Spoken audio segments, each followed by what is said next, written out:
அமுதமழை இணையதள வானொலியில்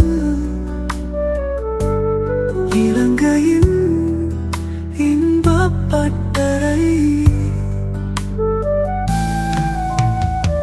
வணக்கம், வந்தனம், நமஸ்தே, நமஸ்கார். அமுதமலை இணையதள வானொலியில் இலங்கையின் இன்பப்பட்டறையில் இணைந்திருக்கின்றோம்.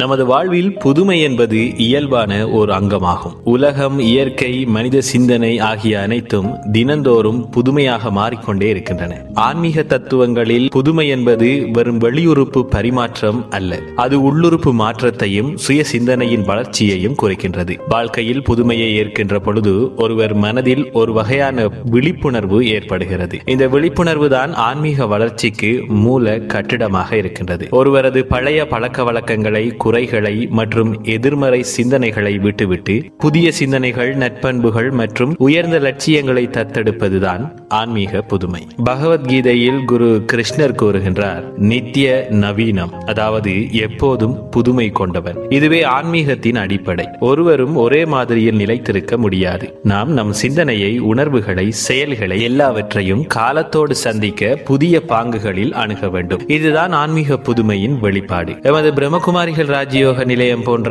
ஆன்மீக பாதைகளில் புதிய யுகம், சத்திய யுகம் என்பதற்கான விழிப்புணர்வும் அதற்கான நம் பங்களிப்பும் பேசப்படுகின்றது. அதாவது நம் உள்ளத்தில் ஒரு புதுமையான சத்திய யுக சிந்தனையை உருவாக்கினாலே உலகத்தில் அதற்கான விதை விதைக்கப்படுகின்றது. எனவே நமது சிந்தனை புதிதாக மாறினால் உலகம் புதிதாக மாறும் என்ற நம்பிக்கையே இங்கு பிரதானமாகின்றது. புதுமை ஆன்மீகத்தில் ஒரு தூய மறுபிறவியாகும். இன்று கோபம், பொறாமை, ஆசை போன்ற பழைய குணங்களை விட்டுவிட்டு அமைதி, சிந்தனை, கருணை போன்ற உயர்ந்த தர்மங்களை ஏற்கும் மனோநிலை ஆன்மீக புரட்சிக்கான முதற்கட்டமாகும். இது நம் உள்ளார்ந்த ஆன்மா தனது இயல்பான தூய்மையை மீண்டும் அடையும் ஒரு முயற்சியாகவும் அமைகின்றது. ஆகவே புதுமை என்பது எந்த ஒரு புதிய தொழில்நுட்பமான வளர்ச்சியை மட்டும் குறிக்கவில்லை. அது நம் உள்ளத்தில் எழுச்சி, நம் ஆன்மாவின் தூய்மை, நம் வாழ்க்கையின் உயர்வு ஆகியவற்றின் ஒத்திசைந்த வெளிப்பாடாகும். ஆன்மீக புதுமையை ஏற்கும் ஒருவரே உண்மையில் வாழ்க்கையில் தன்னை உணர்ந்து வாழும் பாக்கியசாலி ஆவார். ஆகவே என்றைக்கும்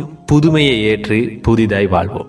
அழகு தமிழ் பேசும் அன்பு தமிழ் நெஞ்சங்களோடு இன்ப தமிழ் கதைக்கவிருக்கும் நான் இலங்கையிலிருந்து யோகி ராஜ். தொடர்ந்து இணைந்திருங்கள். இது அமுதமலை இணையதள வானொலியில் இலங்கையின் இன்பப்பட்டறை. அடுத்ததாக நாம பார்க்க போற பதிவு,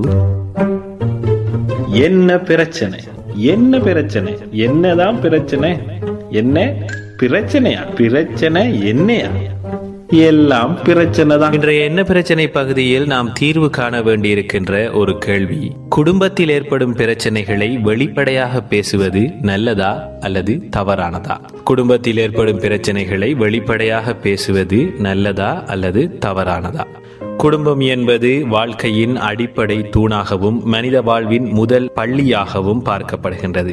இதில் ஏற்படும் பிரச்சனைகள் என்பது இயற்கையானவை. ஏனெனில் ஒவ்வொரு மனிதரின் சிந்தனையும், உணர்வும், பழக்க வழக்கங்களும் மாறுபட்டவை. ஆனால் அந்த மாறுபாடுகள் சமநிலையுடன் எப்படி சேர்க்கப்படுகின்றன என்பதில்தான் குடும்பம் ஒரு அமைதியான தளமாக அல்லது சிக்கலான சூழலாக மாறுகின்றது. இதன் அடிப்படையில் ஆன்மீகம் என்ன சொல்கின்றது என்றால், ஆன்மீகம் என்பது உள்ளார்ந்த அமைதியை தேடும் வழி. யாரும் புறத்தில் அமைதி காண முடியாது. ஆத்மா என்பது சுத்தம், அமைதி, அறிவு, அன்பு, சக்தி, ஆனந்தமாகிய 7 முதன்மை குணங்களை உடையதாக ஆன்மீகம் கூறுகிறது. இந்நிலையில் குடும்பத்தில் பிரச்சனை ஏற்பட்டால் அதை உள்ளுக்குள் வைத்துக் கொண்டு சுமையாக மாற்றுவதா அல்லது அதை வெளிப்படையாக பேசி பிரச்சனையை தீர்க்க வேண்டுமா என்பது மிக முக்கியமான விஷயம். பகவத்கீதையில் கூறப்படுவது போல, உண்மையை அன்போடு சொல், உண்மை அல்லாததை சொல்லாதே, கோபத்துடன் உண்மையை சொல்லாதே என்பது மிக ஆழமான உண்மை. அதாவது வெளிப்படையாக பேசுவது தவறல்ல, ஆனால் அதை எப்போது, எவ்வாறு, யாரிடம், எந்த மனோநிலையுடன் பேசுகின்றோம் என்பதில் தான் ஆன்மீக நெறி இருக்கின்றது. இதில் வெளிப்படையாக பேசுவதன் முக்கியத்துவத்தை பார்த்தோம் என்றால், ஆன்மீகம் ஒருவர் அறியாமல் செய்த பிழையையும் மன்னிக்க வேண்டும் என சொல்கிறது. அதேபோல் ஒருவரை குற்றம் கூறும் முன் அவர் நிலையை புரிந்து கொள்வது முக்கியம் என்றும் சொல்கின்றது. வெளிப்படையாக பேசும்போது பழிவாங்கும் வகையில் அல்லது வலி தரும் முறையில் அல்லாமல் அமைதியுடன் பகிர்ந்து கொள்வது ஆன்மீக கோணமாகும். இதில் உண்மையை வெளிப்படுத்தும் சக்தி கூட தங்கியிருக்கின்றது. சத்தியமே தெய்வம் என்பது வேதங்கள் கூறும் மகா வாக்கியம். குடும்பத்தில் உள்ள பிரச்சனைகளை வெளிப்படையாக சொல்ல முடியாத நிலை வந்தால் அது உள்ளே நஞ்சாகிக் கொண்டே இருக்கும். உண்மையை பகிர்ந்தால் அது பிணைக்கப்பட்ட வலிகளை சீர் செய்யும் மருந்தாகவும் இருக்கும். இதில் தவறாக பேசும்போது ஏற்படும் பிரச்சனைகள் என்று பார்த்தால் ஆன்மீகம் எப்போதும் நவீனத்துவம் அல்ல, நவநீதம் என கூறுகிறது. அதாவது சத்தியமும் கருணையும் இணைந்து பேசப்பட வேண்டும். சில சமயம் நாம் கோபத்தில் அல்லது கஷ்டத்தில் உள்ள உணர்வால் வெளிப்படையாக பேசுகிறோம். ஆனால் அது மறைமுகமாக குற்றச்சாட்டாக அல்லது பழி பாரமாக மாறிவிடும். இதன் மூலம் மனதுக்கு தாக்கங்கள் ஏற்படும். ஒருவரினுடைய மனம் தயாரில்லாமல் இருக்கும் போது உண்மையை சொல்வது ஒரு பாம்பை தூக்கி போடுவது போன்றது. உண்மையானது என்றாலுமே அதை பேசும் விதம் மிக முக்கியம். கருணை இல்லாத வெளிப்படைத்தன்மை, தீமையான வெளிப்படைத்தன்மை போன்றவை உண்டு. இதில் கருணை இல்லாத வெளிப்படைத்தன்மை, தீமையான வெளிப்படைத்தன்மை போன்றவை உண்டு. உண்மையை சொல்லும் உரிமை இருக்கின்றது என்று மற்றவரின் மனதை தூக்கி போடுவது ஆன்மீக கோணத்தில் பாவமாக பார்க்கப்படுகின்றது. அன்பே சிவம் என்ற வரியை நினைவில் கொள்ள வேண்டும். பிரச்சனைகளை பேசும் முறைகளாக தன்னிலை தெளிவாக இருக்கும் போது ஒருவர் தங்கள் உணர்வுகளை தெளிவாகவும் அமைதியாகவும் பகிர முடியும். ராஜயோக தியானம் போன்ற முறைகள் உள்ளார்ந்த அமைதியை வளர்க்க உதவுகின்றன. அத்தோடு பழிவாங்கும் எண்ணமின்றி பேச வேண்டும். பிரச்சனையை பேசும் நோக்கம் தீர்வு காண்பதற்காக இருக்க வேண்டும், பழிவாங்குவதற்காக அல்ல. இதுவே ஆன்மீகத்தின் தூணாகவும் இருக்கின்றது. அத்தோடு உணர்வுகளுக்குள் ஆன்மீகத்தை உணர வேண்டும். நாம் உறவுகள் என்று கூறுவது இந்த பிறவியின் பரிசுகள் தான். ஆன்மீக ரீதியில் நாம் அனைவரும் ஆத்மாக்கள் என்றும் கடவுள் ஒரே பரம்பொருள் என்றும் அறிந்து கொண்டால் கோபம், நெருக்கடி போன்றவை துளைந்தே போகும். ஆகவே குடும்ப பிரச்சனைகளை வெளிப்படையாக பேசுவது நல்லதா தவறா என்பது வார்த்தைகளில் இல்லை, உண்மையான ஆன்மீக நோக்கில் பார்க்கும் போது பேசுவது தவறில்லை. ஆனால் பேசும் முறையே தீர்மானிக்கின்றது அது நல்லதா கெட்டதா என்பதை. உண்மையை சொல்லும் பொழுது அது அன்புடன், அறிவுடன், அமைதியுடன், மன்னிப்புடன் இருக்க வேண்டும். வெளிப்படைத்தன்மை என்பது குரோதத்தின் முகமல்ல, கருணையின் குரல். ஆகையால் குடும்பத்தில் பிரச்சனைகளை வெளிப்படையாக பேசுவது ஆன்மீக ரீதியில் நல்லது. ஆனால் அதை செயல்படுத்தும் அறிவு, அன்பு, அமைதி என்ற 3 கருவிகளும் தேவைப்படுகின்றது. இது போன்ற ஆன்மீக கண்ணோட்டம் உள்ள குடும்பங்களில் நிலைக்கும் அமைதி என்பது உண்மையான குருஸ்தான சாந்தி எனலாம். ஆகவே நினைவில் வைத்துக் கொள்ளுங்கள், பேசுவது தவறில்லை, பேசும் முறையே அது நல்லதா கெட்டதா என்பதை தீர்மானிக்கின்றது. என்ன பிரச்சனை பகுதியில் இணைந்திருந்தமைக்கு எமது நன்றிகள். தொடர்ந்து இணைந்திருங்கள். இது அமுதமலை இணையதள வானொலியில் இலங்கையின் இன்ப பட்டறை. அடுத்ததாக நாம பார்க்க போற பதிவு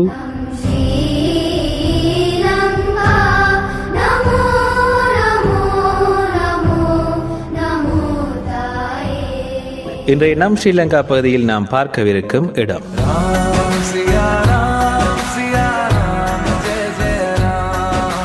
இலங்கையில் அமைந்துள்ள சீதா எலிய கோயில். சீதா எலிய கோயில் என்பது ஒரு அதிவிசேடமான ஆன்மீக தூய்மை மிக்க புனித தலமாக கருதப்படுகின்றது. இந்த கோயில் ராமாயண காவியத்துடன் நேரடி தொடர்புடையதாகும். நுவரெலியா மாவட்டத்தில் அசோகவனத்துக்கு அருகில் அழகிய மலையில் உள்ள சிறிய கிராமமான சீதா எலியவில் அமைந்துள்ள இக்கோயில் இலங்கையின் முக்கிய இந்து கோயில்களில் ஒன்றாக திகழ்கின்றது. ராமாயணத்தின்படி ராவணனால் கடத்தப்பட்ட சீதா தேவி இலங்கைக்கு கொண்டு வரப்பட்ட பின்னர் அசோகவனத்தில் சிறை வைக்கப்பட்டதாக கூறப்படுகிறது. அந்த இடமே இன்றைய சீதா எலிய எனப்படும் பகுதியாகும். இது நுவரெலியாவிலிருந்து சுமார் 5 கிலோமீட்டர் தொலைவில் அமைந்துள்ளது. சீதாதேவி அங்கு தவம் செய்து ராமரை நினைத்து கண்ணீர் சிந்திய புனிதமான இடம் எனவும், இங்கேயே ஹனுமன் முதலில் சீதையை சந்தித்த இடம் எனவும் நம்பப்படுகின்றது. சீதா எலிய கோயில் மிகவும் சிறியதானது என்றாலும் அதன் ஆன்மீக வலிமை மிக பெரியது. கோயிலில் மூலவர் சீதாதேவியுடன் ராமர் மற்றும் லக்ஷ்மணரின் சிலைகளும் உள்ளன. மேலும் ஹனுமான் சுவாமியின் சிற்பம் மிகவும் சிறப்பான முறையில் நிறுவப்பட்டுள்ளது. கோயிலின் பின்புறம் ஓர் ஆறு ஓடிக்கொண்டு வருகின்றது. இந்த ஆற்றின் அருகில் பெரிய கற்கள் உள்ளன. அந்த கற்களில் சிலரின் மனிதருக்கு ஒத்த பாதச்சுவடுகள் இருப்பதாகவும் அவை ஹனுமான் அல்லது சீதையின் பாதங்கள் எனவும் கதைகளில் கூறப்படுகின்றது. அசோகவனம் என்பது ராவணன் சீதையை இங்கு வைத்திருந்ததாக நம்பப்படும் காடு ஆகும். இன்றும் அந்த பகுதியில் பழங்கால மரங்கள், சிறு துளையுடன் ஓடும் நீரூற்று, பசுமை காடுகள் காணப்படுகின்றன. இந்த இடம் மிகவும் அமைதியான புனிதமான இடமாக கருதப்படுகின்றது. உள்ளூர் மக்கள் மட்டுமன்றி மட்டுமன்றி இந்தியா மற்றும் பிற நாடுகளிலிருந்தும் பக்தர்கள் வந்து தரிசனம் செய்கின்றனர். சீதா எலிய கோயில் பெண்களுக்கு மிகவும் புனிதமான இடமாக கருதப்படுகின்றது. விசேடமாக திருமண வாழ்வில் சிக்கல்களை கொண்டிருக்கும் பெண்கள், குழந்தை பிறப்புக்காக பிரார்த்தனை செய்ய விரும்புவோர், ஆன்மீக வளர்ச்சியை நாடுபவர்கள் இங்கு வந்து தரிசனம் செய்வது வழக்கம். பகவதியின் சக்தி, துணிவு, பண்பு மற்றும் தூய்மையை பிரதிபலிக்கும் இடமாக இந்த கோயில் விளங்குகின்றது. சீதா தேவி தனது வாழ்க்கையின் மிக கடினமான கட்டத்தை இங்கு தாண்டியதை நினைவு கூறி பெண்கள் தங்கள் வாழ்க்கையில் சக்தியுடனும் அமைதியுடனும் செயல்பட வேண்டும் என்பதற்கான ஊக்கம் இந்த இடத்தில் பெற்றுக்கொள்ளப்படுகின்றது. சீதா எலிய கோயில் இலங்கையில் உள்ள ராமாயண தலங்களுள் ஒன்றாகவும் இந்திய சுற்றுலா பயணிகள் பார்வையிடும் முக்கிய இடமாகவும் உள்ளது. நுவரெலியா என்ற அழகிய பசுமை நகரத்தில் அமைந்துள்ளதால் இயற்கையுடனும் ஆன்மீகத்துடனும் இணைவை கொண்ட அனுபவம் பயணிகளால் பெறப்படுகின்றது. அத்துடன் சுற்றியுள்ள ஹக்கல பூந்தோட்டம், நுவரெலியா நகரம் மற்றும் பீட்டர் ஹவுஸ் பூங்கா போன்ற இடங்களும் அருகிலேயே காணப்படுவதால் சுற்றுலாவிற்கும் ஏற்ற இடமாக அமைந்துள்ளது. இங்கு வருடாந்தம் ராம நவமி, சீதா கல்யாணம் மற்றும் ஹனுமான் ஜெயந்தி போன்ற விசேட தினங்களில் இங்கு சிறப்பு பூஜைகள், ஹோமங்கள், கல்யாண உற்சவங்கள் நடக்கின்றன. இந்த விழாக்களில் இந்தியா, மலேசியா, சிங்கப்பூர் போன்ற நாடுகளிலிருந்தும் இந்துக்கள் வருகை தருகின்றனர். கோயிலை இலங்கை அரசு மற்றும் இந்திய தூதரகம் இரண்டும் பாதுகாப்பதற்கும் பராமரிப்பதற்கும் ஒத்துழைக்கின்றன. இந்த புனித தலம் இந்திய இலங்கை ஆன்மீக தொடர்பின் ஒரு அடையாளமாகவும் விளங்கப்படுகின்றது. சீதா எலிய கோயில் என்பது ஆன்மீகத்தில் செழிப்பை தரும் ஒரு புனித தலமாகும். அது மட்டுமல்லாமல் அது ராமாயணத்தின் உயிருள்ள அடையாளமாகவும் உள்ளது. ராமனின் உண்மை காதலும், சீதையின் தூய்மையான தியானமும், அனுமனின் விசுவாசமும் ஒன்றே இணைந்த இடமாக இந்த தலம் கருதப்படுகின்றது. இன்றைய நவீன உலகத்தில் நாம் நம்பிக்கையையும் சகிப்புத்தன்மையையும் தியானத்தையும் வளர்க்க வேண்டிய அவசியம் உள்ளது. அந்த வகையில் சீதா எலிய கோயில் மனித வாழ்வின் உயர்ந்த பண்புகளை நினைவூட்டும் ஒரு கடவுள் அருள் பெற்ற தலமாகும். இலங்கையில் அமைந்துள்ள புகழ்பெற்ற ராமாயணத்துடன் தொடர்பு கொண்ட சீதா எலிய கோயிலை பற்றி அறிந்து கொண்டமைக்கு எமது நன்றிகள். தொடர்ந்து இணைந்திருங்கள். இது அமுதமலை இணையதள வானொலியில் இலங்கையின் இன்ப பட்டறை.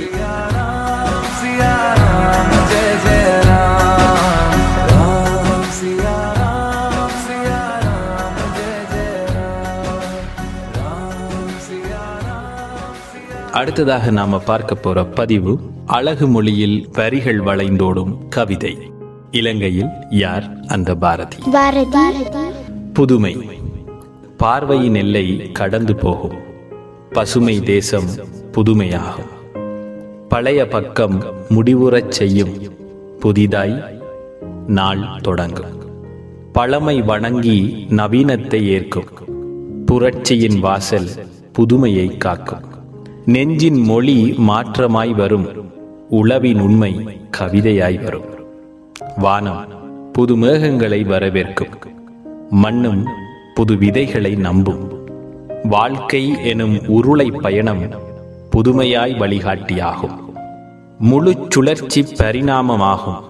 முடிவில் ஆரம்பமே புதிதாய் எடும். அழியும் இரவில் விடியல் பிறக்கும். அதிலும் புதுமை மலர்ந்தே கிடக்கும். தொழில்நுட்ப களம் மறுமலர்ச்சியாகும். தோளில் கைபேசி, நெஞ்சில் விண்ணியல் பாடும். தொலைந்ததோ மனித சிந்தனை, இல்லை வளர்கிறது புதுமை வழி.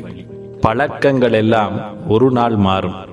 அந்த மாற்றம்தான் என் புதுமை பக்கத்தில் முதல் கிராமமாய் சேரும். பட்டாம்பூச்சி அளவுக்கு ரோபோக்கள் பறக்கிறது. இயற்கையுடன் இணைந்த நவீனம் நவமொழி பேசுகிறது. கனவுகள் மாறியதில்லை, பஞ்சி போல் வளர்ந்து வலை பின்னலில் பறக்கின்றது.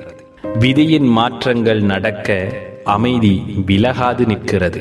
புதுமை வளர தாரை வார்த்த பழக்கம் ஒரு குடமுழுக்கு சுவையாயிருக்கிறது. சமூகம் வளர்ந்தாலும் புதுமைதான் அந்த கண்ணாடியின் பின்னணி. நம் பரம்பரை கூறும் பழமொழி கூட அதன் புதிய பிம்பத்தின் முன்னணி. கணனி, கீபோர்ட், நகைகள் போல கைவிரல் நடனம் நடக்கிறது. அந்த நடனமும் புதுமைதான். மனித வாழ்வில் இனிமைதான். மனித நேயமும் புது வழி தேட மெய்ப்பொருள் அறிவில், தொழில்நுட்பத்தில் மட்டுமல்ல, தொட்டு பார்ப்பதில் கூட புதுமைதான்.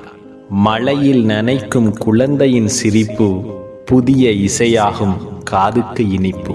தோல்வி என்ற வார்த்தையின் பின்னால் வெற்றி என்ற ஒளி. அந்த ஒளியின் மலர்ச்சிதான் புதுமையின் பொற்கதிராகுகின்றது. பாடும் கவிஞன் கூட இன்று பேனாவை மாற்றிவிட்டான். புதுமை நரம்பில் நெருப்பேற்றி மின் திரைக்கு முன்னால் ஏற்றிவிட்டான். அழிவின் நடுவிலும் ஒரு பிறப்பு உண்டு, அது வாழ்வியலின் இயற்கை. உலகம் என்ற புத்தகத்தில் ஒவ்வொரு பக்கமும் புதுமைதான். நாம் வாசிக்கும் வாழ்க்கையின் வரிகளே அதற்கான கவிதைகள்தான். உலகம் என்ற புத்தகத்தில் ஒவ்வொரு பக்கமும் புதுமைதான். நாம் வாசிக்கும் வாழ்க்கையின் வரிகளே அதற்கான கவிதைகள்தான். புதுமைக்கு நன்றி, எழுதுகோளுக்கு நன்றி. புதுமை என்ற தலைப்பில் அழகான கவிதையை வழங்கிய அந்த எழுதுகோளுக்கு எமது நன்றிகள். தொடர்ந்து இணைந்திருங்கள். இது அமுதமலை இணையதள வானொலியில் இலங்கை இன்பப்பட்டறை. அடுத்ததாக நாம பார்க்க போற பதிவு முன்னோர் மொழி. இன்றைய முன்னோர் மொழியில் நாம் பார்க்கவிருக்கும் மொழி. சில நேரங்களில் முயற்சிக்கான பலன் உங்களுடைய செயல்பாட்டின் விளிம்பில் கிடைக்கும். நம்பிக்கையுடன் இருங்கள். அழகான வரிகள். சில நேரங்களில் முயற்சிக்கான பலன் உங்களுடைய செயல்பாட்டின் விளிம்பில் கிடைக்கும். நம்பிக்கையுடன் இருங்கள். மனித வாழ்வின் ஒவ்வொரு பயணத்திலும் முயற்சி என்பது வெற்றிக்கான அடித்தளமாக விளங்குகிறது. ஆனால் எல்லா முயற்சிக்கும் உடனடி பலன்கள் கிட்டும் என்பது இல்லை. சில நேரங்களில் நாம் ஏமாற்றம், தோல்வி, சோர்வு போன்றவற்றை எதிர்கொள்கின்றோம். நாம் எடுத்த ஒவ்வொரு பயணமும் பயனற்றது போல் தோன்றலாம். ஆனால் உண்மையில் நாம் நினைப்பதை விட வெற்றி மிகவும் நெருக்கமாக இருக்கலாம். வெற்றி ஒரு கட்டத்திற்குள் முயற்சியின் விளிம்பில் இருக்கும். முயற்சி என்பது வெற்றிக்கு நேரான பாதையை உருவாக்கும் செயல். ஒருவர் சிறந்தவனாக மாற முயற்சி செய்வது கற்றல், திருத்தல், முயற்சிகளை மேம்படுத்துதல் ஆகியவற்றின் தொடர்ச்சியான பயணமாகும். ஆனால் இந்த முயற்சிகள் பலமுறை தோல்விகளால் நிறைந்திருக்கலாம். இதுவே மனிதனை சோதிக்கும் தருணம். உதாரணமாக, ஒரு விவசாயி விதையை விதைக்கும் போது உடனே பயிர் விளையாது. நீரூற்றி முறையாக பராமரித்து காத்திருந்து நேரம் போன பின்தான் பயிர் கிடைக்கும். அதுபோல் நம்முடைய முயற்சியில் சில சமயங்களில் மிகச் சுருக்கமான ஒரு இடைவெளி பிறகே பலன் கொடுக்கக்கூடும். நம்பிக்கை என்பது முயற்சியின் உயிர். ஒருவர் தனது முயற்சியில் நம்பிக்கையுடன் இருக்கவில்லை என்றால் முயற்சி செய்வதற்கே ஆவல் குறையும். நம்பிக்கையால் தான் நாம் இன்னும் ஒரு முறை சோதிக்கின்றோம், இன்னும் ஒரு வழி தேடுகிறோம். சில நேரங்களில் நாம் பல முறை முயற்சி செய்து பார்த்து இறுதியாகத்தான் வெற்றியை அடைகிறோம். அந்த வெற்றி நமக்கு மிக அருகில் காத்திருப்பதையும் நம்மை சோதிப்பதற்காக மட்டுமே அது இருக்கின்றது என்ற நம்பிக்கையுடன் நாம் இருக்க வேண்டும். பலர் தனது வாழ்க்கையின் மிக முக்கியமான வெற்றியை அடைந்திருக்கின்ற நிலை அவர்களின் தோல்வியின் எல்லை கரையில் இருந்த தருணமாக இருக்கும். ஒரு தொழில் முனைவோர் தனது ஆரம்ப முயற்சிகளில் தோல்வியடைந்து கடைசி ஒரு முயற்சியில் சாதனை அடையும் நிகழ்வுகள் ஏராளம். அதாவது, ஒரு மலையின் உச்சியை அடைவதற்கு முன்பு சற்று கடினமான ஏற்றம் இருக்கலாம். அந்த கடைசி ஏற்றத்தில் தான் பலர் பயந்து விட்டு திரும்பி விடுகின்றார்கள். ஆனால் வெற்றி அங்கேயே காத்திருக்கின்றது. தோமஸ் அல்வா எடிசன் மின்விளக்கை கண்டுபிடிக்க 1000த்திற்கும் மேற்பட்ட முயற்சிகளை செய்தாராம். ஒவ்வொரு தோல்விக்கும் பின் அவர் இது வேலை செய்யாது என்பதை தான் கண்டுபிடித்தேன் என்று நம்பிக்கையுடன் தன்னை தூண்டினார். அவர் வெற்றியும் அவருடைய முயற்சியின் விளிம்பில் தான் காத்திருந்தது. பிரம்மகுமாரிகள் ஆன்மீக பாதையில் கூட ஆரம்பத்தில் மிக குறைவான ஆதரவே இருந்தது. ஆனால் அந்த பாதையில் இருந்த உறுதி, பரிசுத்தம், அர்ப்பணிப்பு போன்றவை சிறு சிறு முயற்சிகளாக பலமாக வளர்ந்து இன்று உலகளவில் பரவியது. அந்த நம்பிக்கையால் தான் சோதனைகளை மீறி சாதனை ஏற்படுகிறது. நாம் எதையாவது செய்து வரும் போது பலமுறை தோல்வி அல்லது தாமதம் ஏற்படலாம். அது நம்மை சோர்ந்து போக வைக்கும். ஆனால் அது நம் முயற்சி பிழையானது என்று அர்த்தமல்ல. அது வெற்றி நம்மை சோதிக்கும் நிலையில் இருக்கும். இந்நிலையில் நம்மிடம் நம்பிக்கை இருந்தால் அது நம்மை வெற்றிக்கு அழைத்துச் செல்வதாகும். வாழ்க்கை என்னும் கடலில் சில அலைகளால் நாம் அசைவடையலாம். ஆனால் கப்பலை இயக்கும் நோக்கமும் நம்பிக்கையும் இருந்தால் நிச்சயமாக கரையை அடைய முடியும். நம் முயற்சியின் பலன் பலமுறை நம்மால் உணர முடியாத அளவு நெருக்கத்தில் இருக்கும். அந்த பலனை அடைவதற்கான மிக முக்கியமான காரணி நம்பிக்கை. இருள் அதிகமான பிறகுதான் விடியல் வருகிறது என்பது போல் கடைசி சோதனைக்கு பிறகுதான் வெற்றி அடிக்கடி வரும். நம்பிக்கையுடன் செயல்படுங்கள், முயற்சியை தொடருங்கள். உங்கள் வெற்றி உங்கள் முயற்சியின் நிமிட விளிம்பிலேயே காத்திருக்கின்றது. அதனால் தான் இன்றைய மொழி சொல்கிறது, முன்னோர் மொழி சொல்கிறது, சில நேரங்களில் முயற்சிக்கான பலன் உங்களுடைய செயல்பாட்டின் விளிம்பில் கிடைக்கும். நம்பிக்கையுடன் இருங்கள். அற்புதமான முன்னோர் மொழியோடு இணைந்திருந்தமைக்கு நன்றி. தொடர்ந்து இணைந்திருங்கள். இது அமுதமலை இணையதள வானொலியில் இலங்கையின் இன்பப்பட்டறை. அடுத்ததாக நாம பார்க்க போற பதிவு